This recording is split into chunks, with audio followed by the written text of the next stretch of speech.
Okay, so we'd like dive deep into paraconsistent logic. All right, It's let's do it. it's a fascinating topic, and I think one that like really connects with everyone. Yeah, All those times when you feel like the world is throwing contradictions at you. yeah. Well, it turns out there's a whole system of logic that's designed to deal with like those really head-scratching moments. That's right. Paraconsistent logic, it doesn't shy away from inconsistencies. Okay. It's a way of reasoning that doesn't fall apart when things seem to clash. So it's like that friend who can handle like a really heated debate without getting all flustered. Exactly. It acknowledges that contradictions can exist without making the whole system crumble. I like that. Yeah. Okay, so to guide us on this deep dive, we've got an excerpt from the Stanford Encyclopedia of Philosophy. Great source. Yeah, and it mentions something called explosion in logic. Uh-oh. It sounds kind of dramatic. It is, in a way. In traditional logic, if you have a contradiction, you can conclude anything. Wait, really? Yeah. So if I say the sky is blue and the sky is not blue, I can then conclude that elephants can fly. Precisely. This principle is called X-contradiction quodlibet, Catchy. or ECQ.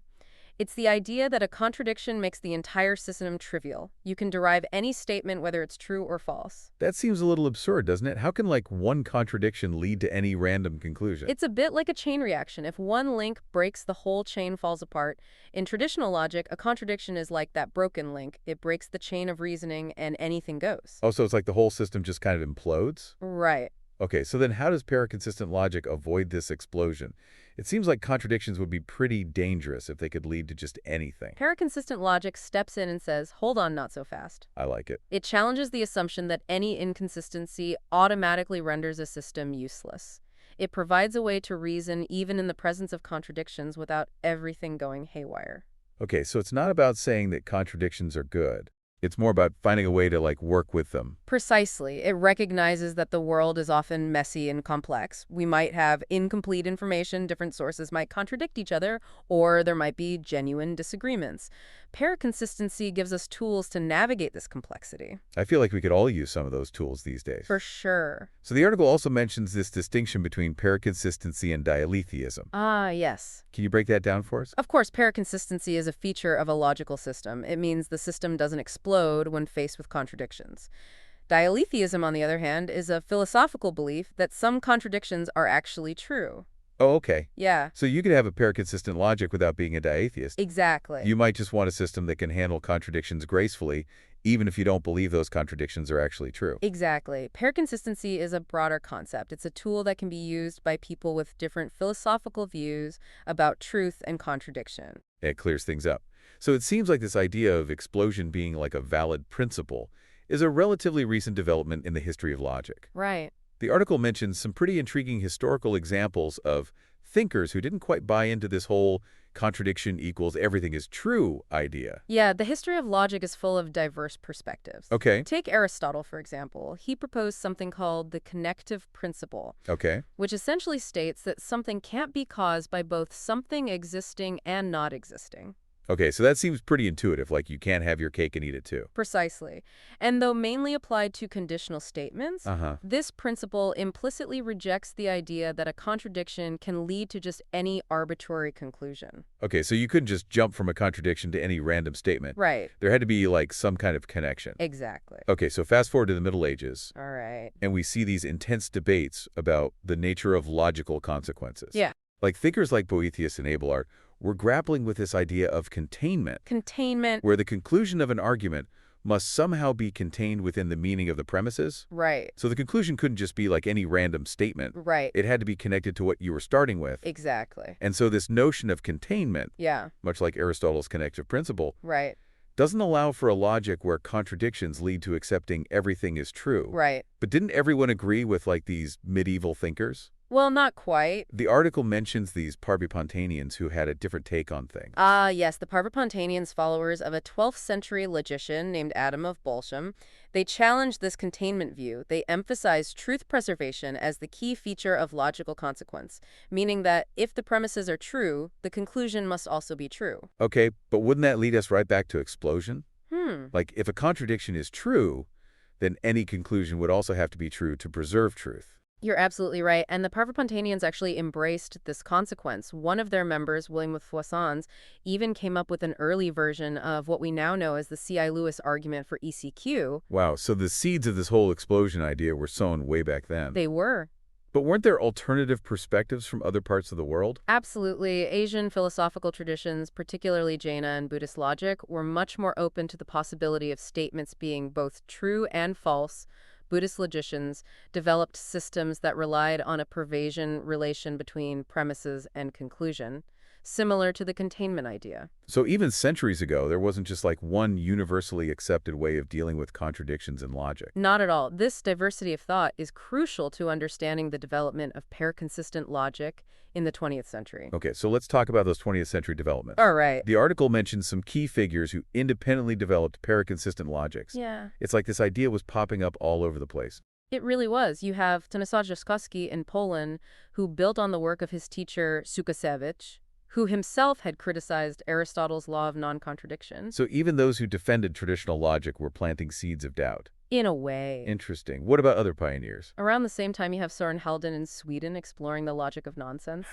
And then Florencio Senjo and Newton Acosta in South America focusing on mathematical applications of paraconsistent logic. And of course, we can't forget about the development of relevant logics, right? Absolutely. Relevant logics championed by thinkers like Alan Ross Anderson and Newell Belknap in the U.S. really emphasize the importance of a connection between premises and conclusion. They argued that a conclusion must be relevant to the premises, sharing some common meaning or content. Okay, so instead of focusing on whether a contradiction makes everything true, Yeah. relevant logics zero in on whether the conclusion actually has anything to do with the premises. Exactly. And this focus on relevance naturally leads to a rejection of ECQ. You can't just jump from a contradiction to any random conclusion, especially if that conclusion has no meaningful connection to what you started with. That makes sense. So it seems like paraconsistent logic has a lot of different flavors and approaches. It does. It's not just one monolithic thing, is it? Not at all. The beauty of paraconsistent logic lies in its diversity. It's a family of logics, each with its own unique features and motivation. And this brings us to the part where it gets really relevant to you, the listener. Why should you care about paraconsistent logic? It's fascinating stuff, but how does it connect to the real world? That's a great question, and the answer is, in more ways than you might think, paraconsistent logic isn't just an abstract theoretical exercise. It has practical and thought-provoking implications for how we understand knowledge, reason, and even make decisions in everyday life. Ooh, give us some examples. Well, for starters, consider the history of science. Think back to Bohr's theory of the atom, which we mentioned earlier. It was actually inconsistent with parts of it contradicting well-established principles of physics. Wait, so a theory that contradicted itself was actually useful? Exactly. Bohr's theory, despite its inconsistencies, was a major breakthrough in our understanding of atomic structure. It led to significant progress in physics, even though it wasn't perfectly consistent. Mind blown. So paraconsistent logic helps us see that even inconsistent theories can be valuable and lead to new insights. Precisely. It highlights the fact that inconsistency doesn't always equal worthlessness. Sometimes embracing a bit of contradiction can be a catalyst for scientific advancement. That's a powerful idea. It makes you rethink the whole consistency at all costs approach, doesn't it? It does, and this applies not just to science, but to other areas of knowledge as well. Okay, you've piqued my curiosity. What other areas can benefit from a paraconsistent perspective? Let's delve into some more intriguing examples. How about paradoxes, those mind-bending statements that seem to contradict themselves, but still make you think paraconsistent logic offers a way to reason about these paradoxes without falling into absurdity? Oh, I love a good paradox. Can you give us an example? What about the classic liar paradox? Perfect example. The liar paradox, this sentence is not true, leads to a contradiction. If it's true, then it's false, and if it's false, then it's true. Traditional logic struggles with this, but paraconsistent logic provides tools to analyze such paradoxes without the whole system collapsing. So instead of just saying, oh, that's a paradox, we can't talk about it, Right. paraconsistent logic lets us engage with these tricky ideas. Exactly. It allows us to explore the structure of these paradoxes and perhaps even glean insights from them. Okay, that's pretty cool. But how about something a bit closer to home? Does paraconsistent logic have any relevance to, like, our everyday lives? Absolutely. Think about how often you encounter conflicting information in the real world. News reports might contradict each other, experts might disagree, and even your own beliefs might sometimes clash. Tell me about it. Information overload is a real struggle these days. It feels like everyone has a different story. Exactly. And this is where paraconsistent logic can be incredibly helpful. It provides a framework for reasoning about inconsistencies without getting overwhelmed. It helps us make sense of conflicting data, evaluate different perspectives, and even revise our own beliefs in a rational way. So instead of freaking out when we encounter conflicting information, Yeah. paraconsistent logic gives us a way to, like, stay calm and think things through carefully. Precisely. It encourages us to approach contradictions with a critical eye, considering the sources, evaluating the evidence, and making informed judgments even when things aren't perfectly clear-cut. Wow. I'm starting to see how powerful this way of thinking can be. It's like a mental toolkit for navigating the complexities of the world. Exactly, and this toolkit has implications for a wide range of fields, from artificial intelligence to linguistics to even the foundations of mathematics. Whoa, hold on. Paraconsistent logic is shaking up math. Now you've really got my attention. It's true. Even in math, which is often seen as the realm of absolute certainty and consistency, there have been attempts to use paraconsistent logic to explore alternative foundations of set theory and arithmetic. But wait, isn't math supposed to be completely consistent? Right. Like 2 plus 2 always equals 4, right? That's the traditional view. But some mathematicians and logicians have argued that even math might benefit from a paraconsistent perspective. They point out that certain fundamental concepts, like infinity and sets, have led to paradoxes and inconsistencies in the past. Oh, right. I vaguely remember learning about Russell's paradox in college. Something about sets that contain themselves or don't contain themselves. It made my head spin. Exactly. Paraconsistent logic offers a way to address these inconsistencies without abandoning the core principles of set theory. It allows mathematicians to explore new and potentially more intuitive ways of understanding these fundamental concepts. This is blowing my mind. Math science paradoxes, everyday reasoning. It seems like paraconsistent logic is popping up everywhere. It's true. Paraconsistent logic is a versatile tool with applications in a wide range of fields. It challenges us to rethink our assumptions about consistency, contradiction, and the nature of truth itself. Okay, so we've covered a lot of ground here. We have. We've gone from the basic definition of paraconsistent logic to its historical roots, Yeah, its philosophical underpinnings, and even its practical applications. right. But let's get down to brass tacks. Okay. How does this stuff actually work? All right. What are some of the techniques used in paraconsistent logic to handle contradictions without everything going haywire? Excellent question. Let's dive into some of the specific tools and techniques used in paraconsistent logic. It's a fascinating world of innovative approaches to reasoning. Lead the way. I'm ready to explore these paraconsistent toolkits. Let's go. One intriguing approach is called discussive logic, developed by the Polish logician Stanisław Jaśkowski. Imagine a lively discussion where people have different opinions, maybe even contradictory beliefs. Oh, like a family dinner conversation about politics. Exactly. Jaśkowski wanted to formalize this kind of discourse where different perspectives can coexist without causing a logical meltdown. Okay, but how do you actually, translate a messy dinner conversation into a formal logic? Seems like a big jump. That's where modal logic comes in. Modal logic deals with concepts like possibility and necessity. Okay. In discussive logic, each person's beliefs are treated as possible worlds. So it's like saying, in this person's world, this is true, but in another person's world, something else might be true. Precisely. And the logic allows us to consider both statements without leading to an explosion. A statement is considered true in the discourse if it's true in at least one of these possible worlds. So even if two people completely contradict each other, the logic doesn't fall apart because they're essentially operating in different logical universes? Exactly. It's a way of acknowledging the diversity of perspectives without letting those differences derail the entire conversation.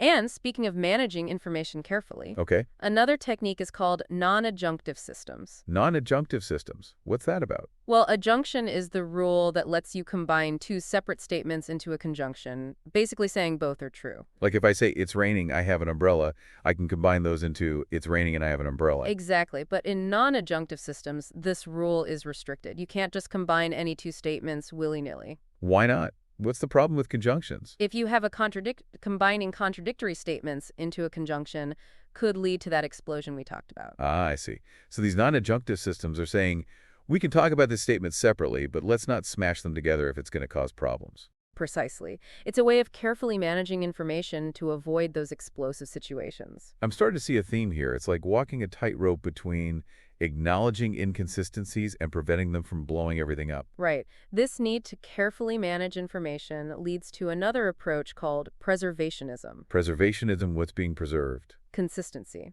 The idea behind preservationism is to divide a set of statements into consistent chunks or fragments. So if you have a bunch of statements, some of which contradict each other, you sort them into separate piles where everything in each pile agrees. Exactly. Then you can reason within each consistent chunk without worrying about inconsistencies in the other chunks. Like creating little pockets of consistency within a larger, potentially inconsistent system. Precisely. This allows you to draw inferences and work with the information without everything collapsing due to contradictions. This is starting to sound like a logician's version of tidying up, organizing information into neat compartments.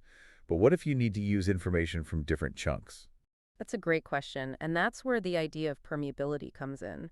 Some preservationist systems allow for a limited flow of information between consistent chunks. So it's like those drawer dividers where you can adjust the compartments if you need to. Exactly. You can carefully control what information is allowed to pass between chunks, ensuring that only relevant and consistent information is shared. This is fascinating. It's like a delicate dance trying to find the right balance between keeping things consistent and allowing for the necessary flow of information. It is. And this idea of adapting to the specific context of the information leads us to adaptive logics. Adaptive logics, how do they adapt? Adaptive logics adjust their rules and inferences based on the situation.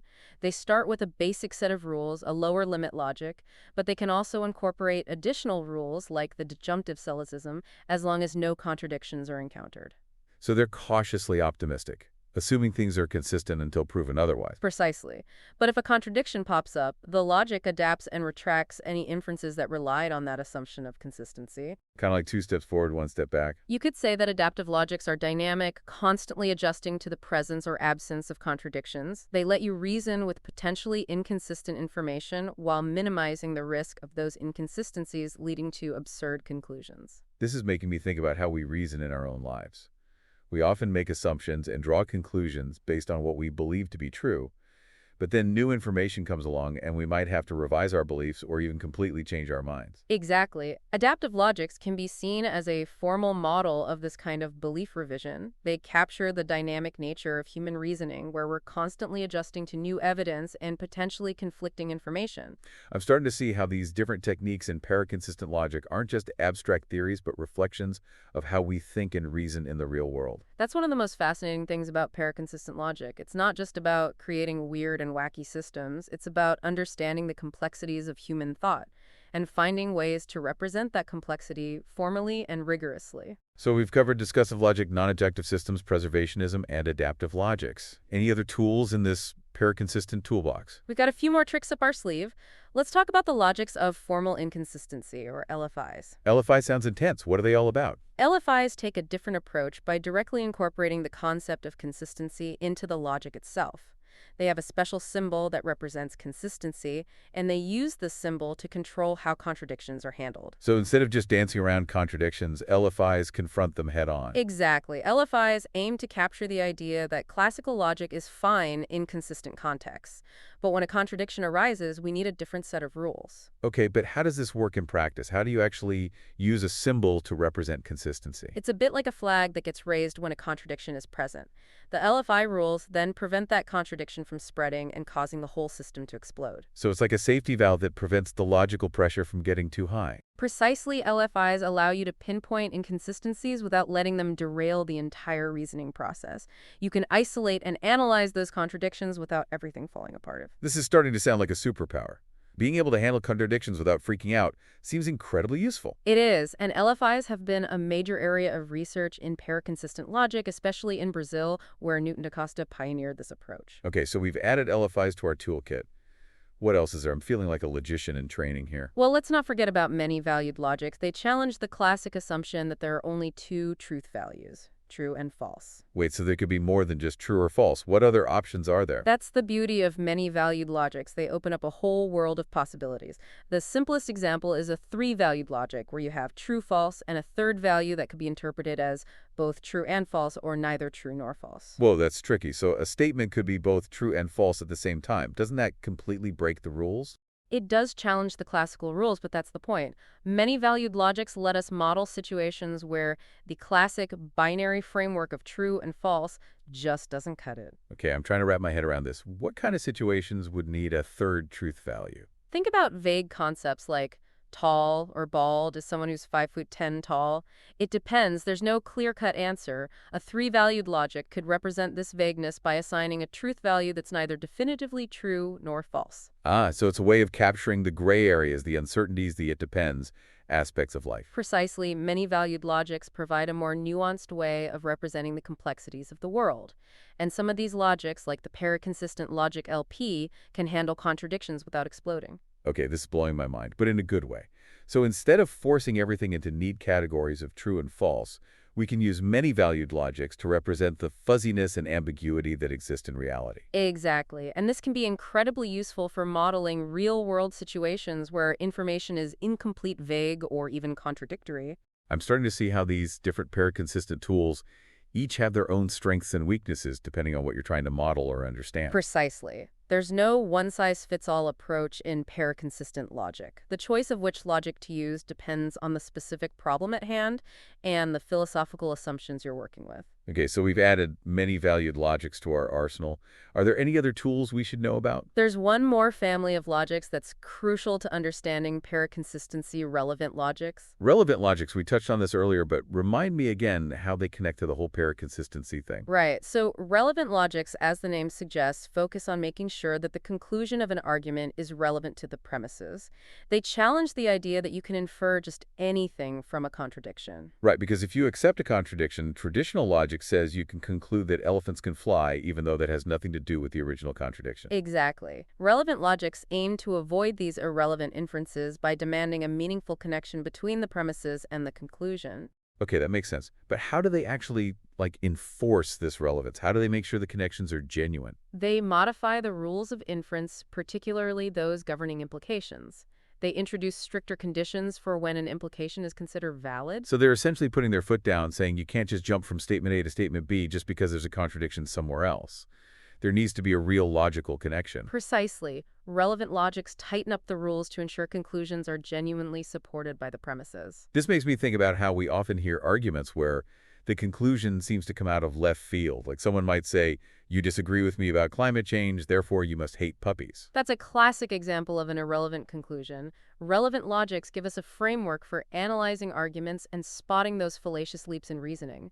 They help us stay focused on the real connections between ideas. This is starting to feel like a superpower for critical thinking, like a built-in BS detector for bad arguments. You could say that relevant logics help us cut through the noise and zero in on arguments that have a genuine logical connection. Wow, this deep dive has been incredible. We've gone from the basic definition of paraconsistent logic all the way to these really specific techniques for handling contradictions. And what's amazing is that it's not just theoretical. It connects to how we think and reason in the real world. I'm glad you're seeing those connections. And what we've explored is just the tip of the iceberg. There's so much more to discover in the world of paraconsistent logic. So we got this whole toolkit of paraconsistent logics, from discussive logic to LFIs to many valued and relevant logics. It really is like a whole new way of looking at the world and how we reason. But for you, the listener, what's the takeaway? Why should you care about paraconsistent logic? That's the key question. Paraconsistent logic isn't just an abstract game for logicians. It challenges us to rethink some fundamental assumptions about knowledge and reasoning. Okay, I'm ready for the big so what moment. How does paraconsistency actually change the game? It challenges us to reconsider the role of consistency in our thinking. We're often taught that consistency is the ultimate goal, the hallmark of rationality. But paraconsistent logic shows us that maybe, just maybe, there's more to the story. You mean being consistent isn't always the most important thing? That's a pretty radical idea. It is, and it's not about throwing consistency out the window completely. It's about recognizing that sometimes embracing a bit of contradiction can actually lead to a deeper, richer understanding. Can you give us an example? When might a contradiction actually be a good thing? Think about creativity. Artists, writers, musicians, they often have to embrace contradictions and tensions in their work to create something new and interesting. So it's like that saying, there's no light without darkness. You need those contrasting elements, those opposing forces, to create something truly meaningful. Exactly, and this applies not just to art, but to other areas of life as well. Think about ethical dilemmas where there might be conflicting values or principles at play. Right, like those thought experiments where you have to choose between saving one person or 5 people. There's no easy answer that's perfectly consistent with every moral principle. Precisely, paraconsistent logic encourages us to engage with these messy, complex situations. It helps us acknowledge the inconsistencies and tensions and work through them without needing simplistic black and white solutions. This is making me realize how much we try to force Soul into these neat little boxes. But reality is full of nuance and contradictions. Exactly, and paraconsistent logic gives us a way to embrace that complexity. We can start to see contradictions not as failures, but as potential sources of insight and growth. So it's not about saying that contradictions are always true. It's more about saying they're inevitable and sometimes even valuable. Right. It's a shift in perspective from fearing contradictions to being curious about what they can reveal. This even makes me think differently about how we handle disagreements with others. We often just try to win arguments and prove the other person wrong. but maybe there's a better way. I think you're onto something. Paraconsistent logic suggests that there might be value in exploring those disagreements, acknowledging different perspectives, and seeing if those contradictions can lead to a more complete understanding. So instead of shutting down when we encounter different opinions, we can use those moments of disagreement as starting points for dialogue and exploration. Exactly. It's about seeing those disagreements not as threats, but as opportunities to learn and grow. This has been a truly mind-expanding deep dive. I feel like I've gained a whole new set of mental tools, tools for navigating a complex world, for reasoning through tough issues, and even for approaching disagreements with more curiosity and open-mindedness. I'm so glad to hear that paraconsistent logic has a way of challenging our assumptions and opening up new ways of seeing things. It really makes you wonder, could there be times when embracing a little bit of contradiction actually leads to a better understanding? It's definitely something to think about.